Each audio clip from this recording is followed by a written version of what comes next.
Маленького и худого щенка, перевязанного бинтами, женщина обнаружила в мусоре на улице.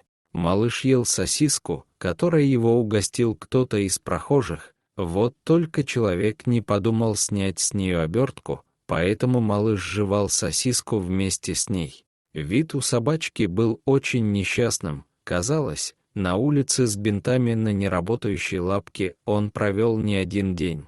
Рассмотрев щенка поближе, можно было обнаружить следы десятков медицинских процедур, создававших впечатление, что малыша попросту залечили. Девушка Аня, нашедшая щенка, убеждена, что его использовали для практики будущих ветеринаров, а когда что-то пошло не по плану, просто выбросили на улицу. После того, как малышу сделали рентген, стало понятно, что девушка права, но даже опытные врачи не могли до конца понять, что и какими методами пытались вылечить у щенка. Ни одна клиника в городе не подтвердила, что имеет отношение к этому животному.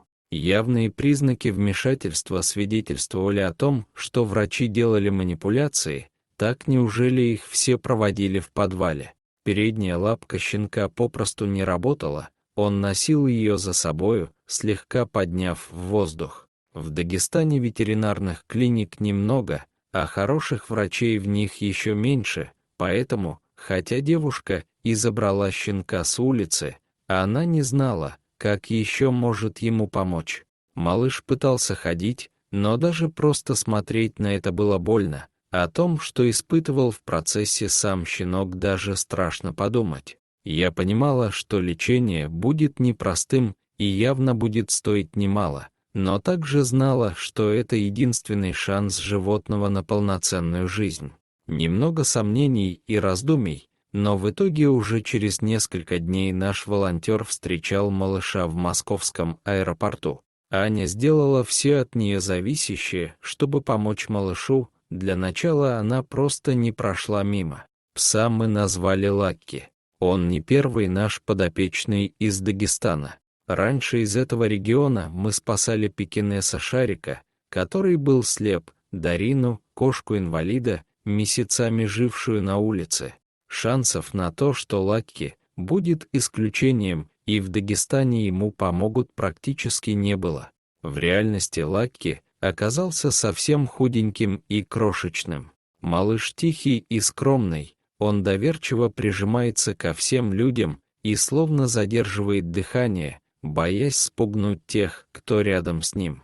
Хотя в глазках щенка и стояли слезы, он изо всех сил старался не плакать. Настоящим удивлением для Лакки стали не только миски с едой и водой в его больничном боксе, но и игрушки, которых он раньше, судя по всему, не видел. Малыш так обрадовался, что даже забыл о своей травме и начал играть. Врачи провели обследование, результаты которого их шокировали. Лакки было всего 1,5 месяца, но за это время он успел побывать в руках мясников, ведь назвать этих людей ветеринарами нельзя. В теле малыша стояла пластина, не соответствующего размера, в нее попытались вкрутить винты от другой пластины, но те попросту выпали. Казалось, все эти манипуляции выполнили нарочно, чтобы малыш больше никогда не смог ходить. Пока Лакки сделали первую операцию в столице,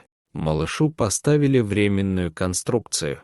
Быстро исправить тот вред, который ему нанесли в Дагестане, не получится. Потребуется еще 2-я операция и 3-я, которую проведут, когда малышу исполнится год. Лакки тяжело переносит оперативное вмешательство, ведь он еще совсем маленький, но мы верим, что у него хватит сил для того, чтобы восстановиться полностью. Дорогие зрители, если вам понравилось это видео, то ставьте лайк и подписывайтесь на наш канал. До свидания.